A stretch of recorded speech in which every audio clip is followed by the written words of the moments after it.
Well, I put a new fan belt on a Suzuki, and actually in my haste to tighten up the belt when I got it home that night from the tow truck, because the belt was, it was an old belt, it came loose just from age.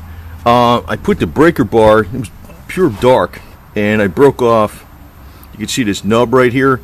There's a, it's one of these blades that goes on the end of that, the sensor. So I ordered another sensor, but actually I made a fix that could be a permanent fix, but I just want to show you what you can do if you think outside. Well, you just think a little bit, you know, because actually what I'm fixing it right now while I'm waiting for the part. Also, I want to tell you that I'm, you know, this ain't a commercial, but I get a lot of my parts from rockauto.com that I'm selling for these guys. Okay, everybody accusing me of selling. I'm just telling you where, because I always look for the best deals.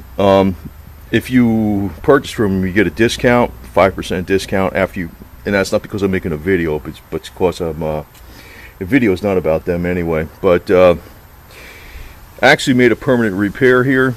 So what I did was I have my little bullshit you know, stuff out here, and you know, these little wires and stuff. And what I needed to do was I made on one side, this would have been the side where the sensor was, this kind of clip, and I used this on this side.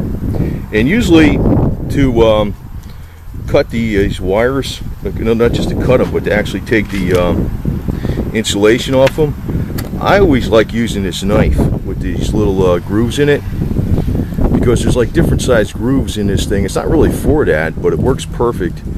You got different size wires. You can cut the insulation off them without really gouging into the wire, versus using a straight blade, by using those little things. Then I didn't solder them on, I just used the vice grips. And by the way, vice grips are now made in frickin' China. These aren't, these are USA. But I ordered some Armstrong vice grips instead, because I ain't buying no Chinese stuff, you know. This was, I don't know if this was Chinese, maybe. Wasn't even looking. But just as a side note, don't tell you. These are very good tools, but I ain't buying them from China, man. I'm buying Armstrong. I got a bunch of them, but I figured I'd buy one from Armstrong. So now I'll show you what I did, and the way I got it on there. There was a little metal nub on the end right here. I used the Dremel tool to cut a notch on both sides of it. So let's see if I get this camera in here like this. Kind of, maybe I can't get it there perfect, but so the blade end goes in here, which is exactly the way the you know, it would have been from the sensor. So it's got a tiny little wire on there, and then this slips over that where I cut those two notches. Yeah, that's it. It's actually on there tight. It's on there tight. I can probably put it a little bit tighter, but I'm pulling on it. It's not coming off.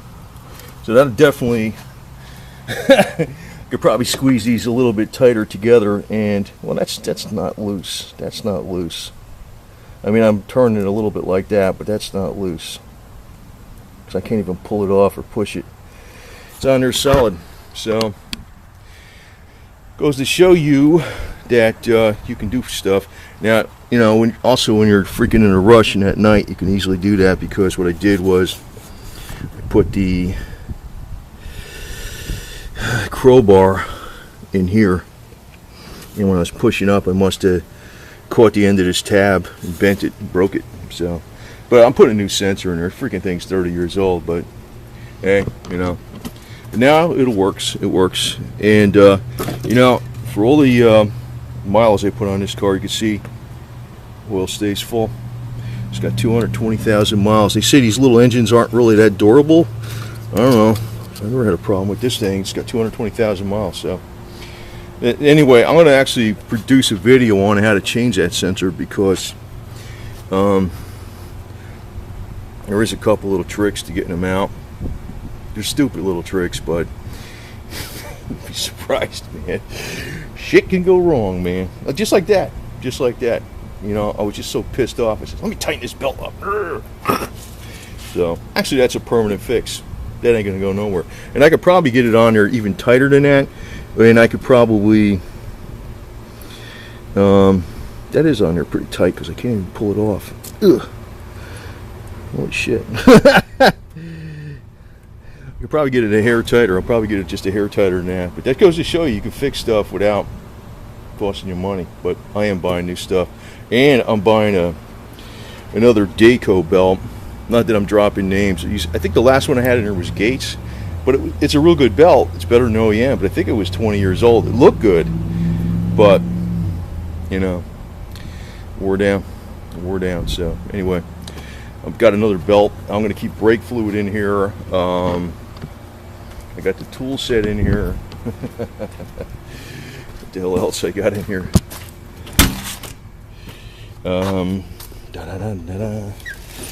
Here's the tool set, the E-tool. This is the thing for the filler plug on a transfer case and a transmission. Jumper cables are in here. And that's, wait a minute, that's a gas can. There's the tire puller star thing is in here. See? I got the jack under the hood. There's the water.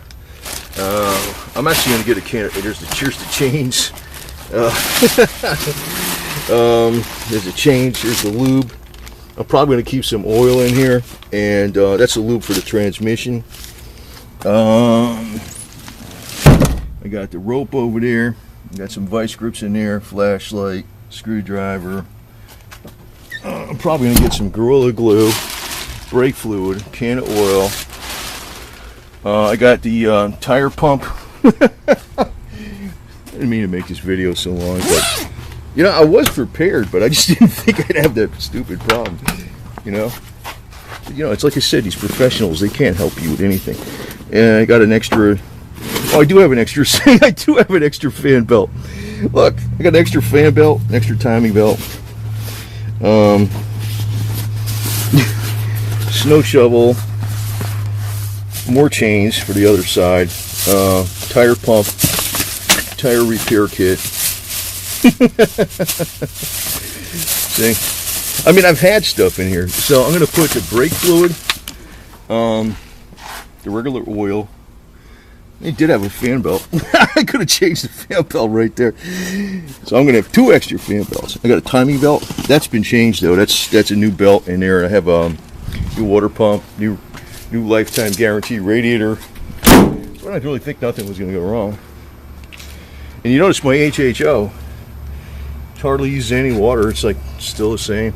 It's been running. It's got the K&N filter in there. New spark plugs, almost new spark plugs, wires and stuff. So, anyway, I'm not going to leave it like that because I consider that kind of Mickey Mouse. I'm going to actually make that a hair tighter, but it will actually last for many, many years. Believe it or not, the way I made that, because it's actually some of the OEMs are like that, where they have a push clip, like Chevy has that. Their temperature sensor has a little nub on there. It has a push clip just like that. So that's what I made. But I'm gonna change it out. So, you know, that thing is probably, well, it's 30 years old. It's accurate, but you know, how the hell knows how long it's gonna last? Change it. So anyway, brake fluid's full. Anyway, I put the battery on a trickle charger with a desulfator, separate desulfator, and a good trickle charger. Anyway, I think this thing is ultra reliable. Anyway, so there we go.